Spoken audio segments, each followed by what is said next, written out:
think I'm actually going to call this last leaf good. All right. Now what I'm going to do, and the reason I'm doing this now is I want to paint my leaves at the same time that I'm painting my bamboo, is I'm going to cut these a little bit shorter. They're so light, they're not going to need a whole lot of wire for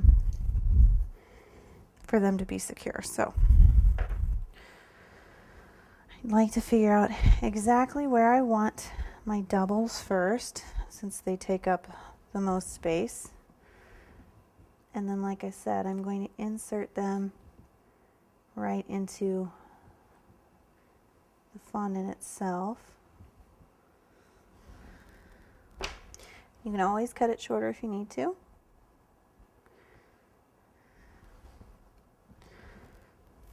And go ahead and play with the shape a little bit, so you have something that's really kind of visually dynamic.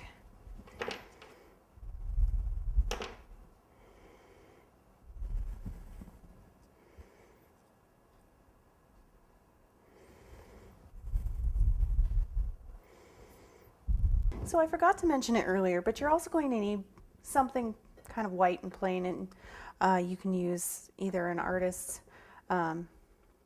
palette or a white plate. I always think a white plate works best for this kind of painting. And I'm just going to put a little bit of green, some yellow, and some brown on my plate. And what I'm going for here is I want the bamboo, that's my border, to be that really beautiful kind of tannish golden brown. Whereas the bamboo that's upright, as well as the leaves, I really want it to be that beautiful green. But all of that actually gets started with our yellow. Now I'm not going to paint my bamboo solid yellow to start with, but what I am going to do is I'm going to pull quite a bit of yellow out and add quite a bit of water to it. And then I'm just going to add a touch of the brown. And what I'm doing is I'm layering color light to dark. So I'll start with this kind of very light yellow brown, and I'll put that down first, and then I'll hit it again with my brown to get some darkness on here. And the great thing about this is that you're not looking for perfect painting here. You want it to kind of be streaky. That's what's going to make it look realistic. So any sort of kind of parts where you maybe got elephant skin in your bamboo, any and all of that is just going to add to the realism, which is kind of a fun part of this project.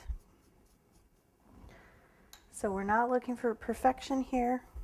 We're kind of reveling in the streakiness. Now, to show you what I mean by adding a little bit of dark, is now we go back and we pick up some of our brown, and we're just going to hit it just on the edges, kind of draw it down in places, just like that. And you don't want to overwhelm that beautiful yellow you've already put down, but you just want to hit it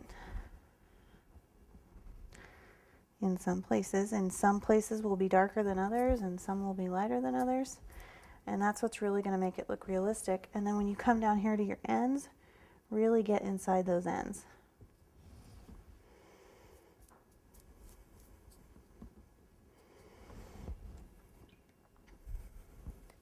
So going back to that yellow, and what I really recommend, I mean, I stopped to show you how to add your dark, but what I really recommend is get all your light yellow down first and then move on to your brown. And then once that's all done, you can go back and hit it one last time if you want to give it a little more definition, or if you're happy with the final look. But to make sure you maintain that kind of consistency in base color, I really recommend going around the first time in one sitting if you can.